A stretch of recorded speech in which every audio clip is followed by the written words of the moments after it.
But after the final few months of 2016, I have to address the elephant in the room. It's what all of you are thinking, so I'm just going to say it.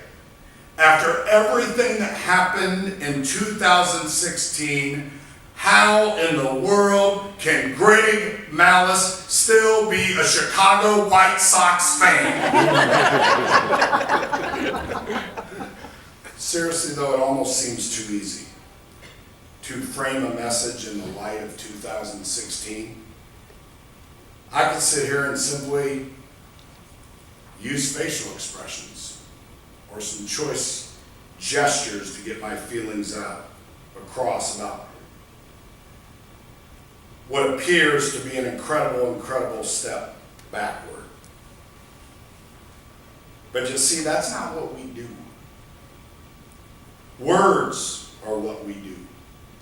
Facts are what we do. And the words of our amazing former First Lady, those words should and do matter.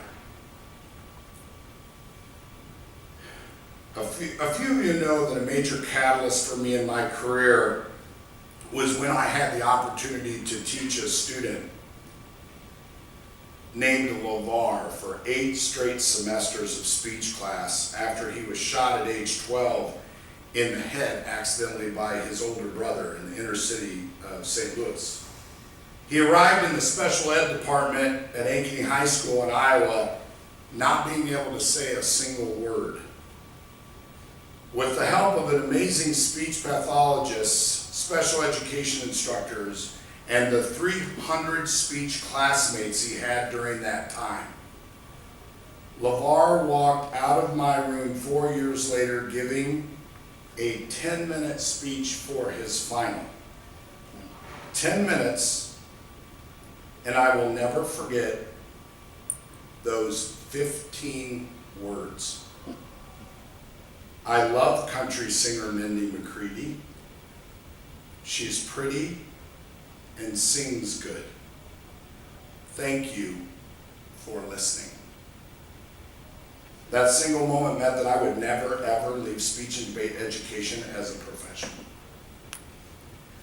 The political in this speech is going to be a little different than you might imagine.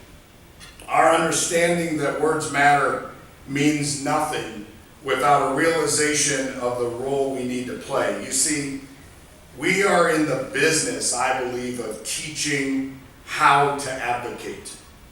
Now more than ever, it seems to me that we need to be in the business of teaching unrelenting and effective advocacy at a depth and breadth that would have seemed unimaginable to those that came before us, but is only a morsel of the capabilities of those that follow. We use this activity to hone the skills of advocacy in thousands of students every year. These skills are extremely powerful. They have the ability to shed light on injustices, make changes for the good, and unite, not divide. Sadly, these skills can also be used in hurtful and very destructive ways. Now, the work that's been done in the activity for nearly 100 years has produced some incredibly skilled advocates. Most of you, in some fashion or another, have been party to some amazing things. Whether it is the work of the Barkley Forum for High Schools and the Center for Civic Engagement, or individual service you guide with your students, or the creation of accessible resources for the activity, creation and development of urban school programming, or exposing our students to the global nature of the activity, or designing, implementing, and carving out your own niche in the educational system for the benefit of students, or your leadership in major organizations that lead to specific and targeted efforts in inclusion by inviting the voices of those that feel voiceless. You've done some amazing things. You have helped us do some great things. The NSDA advocates for inclusion of voice, diversity in thought, and respect and responsibility in our resolve. But I think we owe it to ourselves to ask some very tough questions. These are questions that I find myself asking myself every single day. Especially on days when the organization takes a step backward in its pursuit and mission fulfillment. And yes, those days do happen. So what is our business? I think, at least for me, we are advocates for an educational strategy that we believe in our souls produces students that are the most prepared to positively affect our society after. And at the heart of that is civic engagement and advocacy.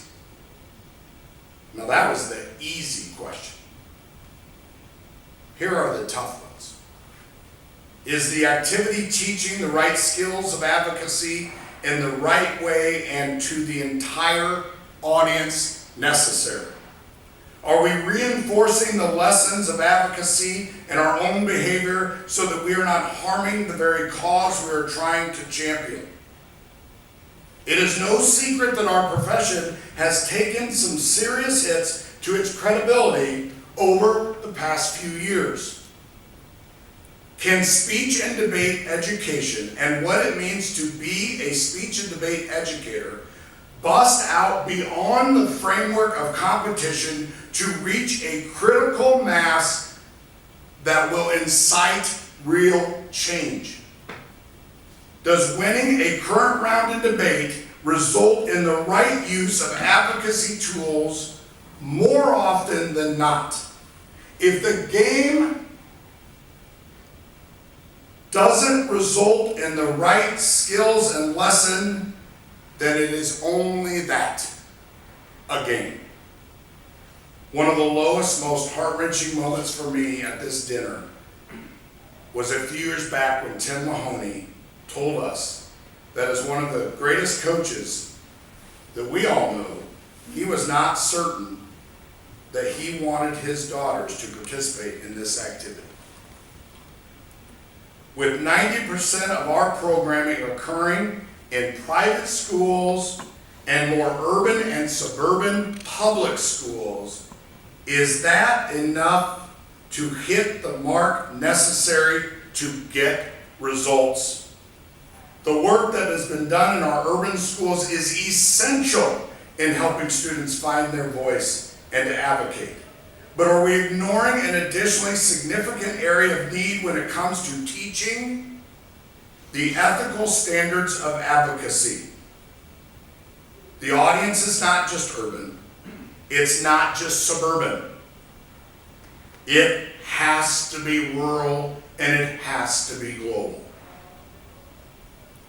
Are we falling victim to the habit of preaching to the choir instead of actively pursuing additions to the congregation? Nice. I do not have time in this speech nor the audacity to try to impose my answers to these questions on this incredible group of people whose talent, frankly, runs circles around mine. But I will say this. Results take actions, and actions require risk-taking and sacrifice. A room of 50 people won't do it. An NSDA membership of 3,500 schools, when there are 30,000 schools in the country, won't do it. So tonight, James and Ed, I'm stepping out. I'm calling for a national commission on advocacy education.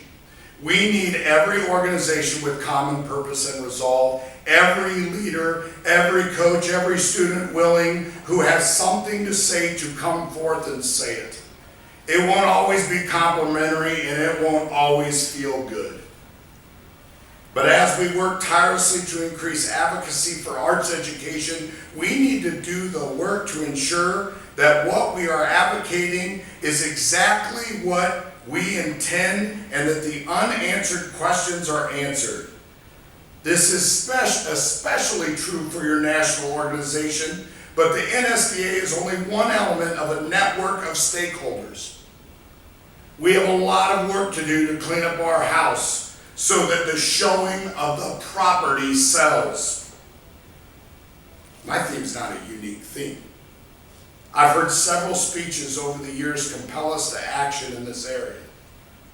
However, the time for great motivation with little to no post-speech action by me and others is over. In the words of Melissa Wade, we cannot afford to wait. The world around us won't let us wait. Your national organization is going to take the lead in facilitating the comprehensive dialogue about our activity as a tool for teaching advocacy and civic engagement. And I am proud to say, after conversations with James and Ed prior to this evening, that they are on board and they are the first partner in this endeavor, and I hope all others will follow suit. It will be participation that makes a difference. Can't believe you referenced 1941. In 1941, Ted Williams, regarded by most baseball enthusiasts as the greatest hitter ever to play the game, was sitting with a .396 batting average with only 2 games left to play in the season. Now, in baseball rules, batting averages are determined out to the 1,000th decimal, which means that Ted Williams, without playing in a single inning of the final 2 games, would become only the 20th person in the history of the game to bat 400. All he had to do was sit out the final doubleheader against the A's, and he would attain this feat. He had already solidified greatness without taking any more risks. I liken this situation to the individuals in this room. You have nothing to prove.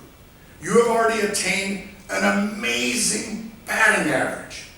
No one would ever question you for sitting on the sidelines and letting other, younger players go to bat. But you see, that's not what Ted Williams did. He stood up to the bat for both games, risking his place in history.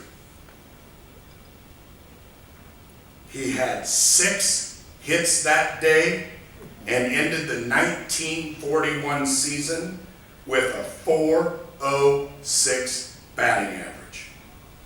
He is the last one to hit 400 in the game of baseball. No one has accomplished this feat in the past 75 years since. When asked why he risked it and played the game, he said, "It never even crossed my mind to take a bat out of my hand and not step up to the plate." In the words of Nicole Wanzer-Serrano, debate taught me the skills to advocate for my son's life and to develop a greater understanding of what is possible. The season is not over. There are games left to play.